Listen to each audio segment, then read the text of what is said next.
I'm not going to go into a long definition of who everybody is, but simply say that Bruce is at Chester County Eye Care Associates. He's been a member and speaker with the SupportSight from its beginning, and Bruce is going to address us today with a definition of what age-related macular degeneration is all about. Thanks very much, Bruce. Thank you, Dr. Bucker. I'm going to start with the basics so we're all on the same playing field. To talk about the eye. The eye is built like a camera, so light is focused by the front of the eye, by the cornea and the lens. And the cornea is the clear dome that's over the colored part of your eye, through the pupil, through the lens, and back to the retina. And the retina is the lining that lines the back of the eye, and that's the light-sensitive structure of the eye. That's like the film of our own camera. The macula is a region, it's the center part of the retina. It's about 5% of the total surface area of the eye. And that is the most important part of the retina for seeing people's faces, reading and recognizing color. Now, as we get older, we can start to develop deposits in the foundation layer of the retina. The retina is about 10 layers deep, and there's a foundation layer. I'm just going to call it the foundation layer. Other names for it are the RPE layer, the retinal pigment epithelial layer. So as we get older, we start to develop deposits in this foundation layer, and these deposits are called drusen. And these are the earliest signs of macular degeneration. Now, does everyone that have drusen develop macular degeneration? No. And do you have to have drusen to develop age-related macular degeneration? The answer is no.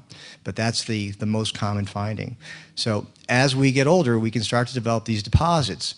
And in the majority of patients, they develop more of these deposits, and then the majority of the patients, the retina can begin to wither. It begins to disintegrate, and you start to lose the structures that sense light.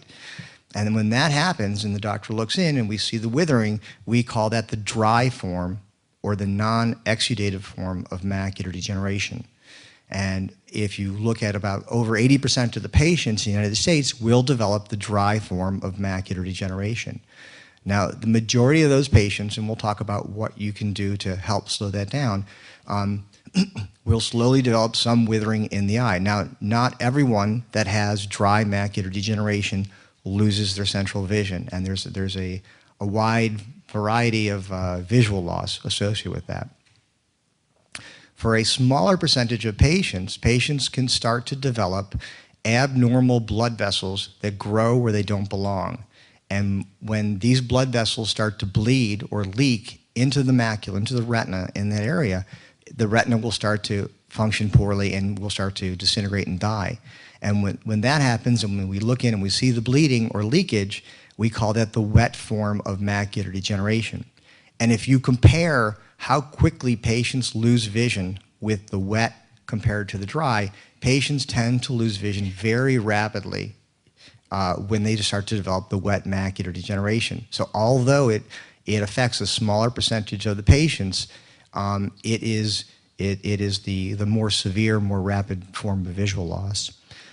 And patients that have wet macular degeneration, there's some varieties. Some patients can have abnormal blood vessels leaking. Sometimes they can have an elevation of the foundation layer where the foundation layer becomes leaky and we see fluid. And for the majority of these patients, we have treatments that are much more effective than when I started training. So that's a brief overview of the dry and wet form of macular degeneration.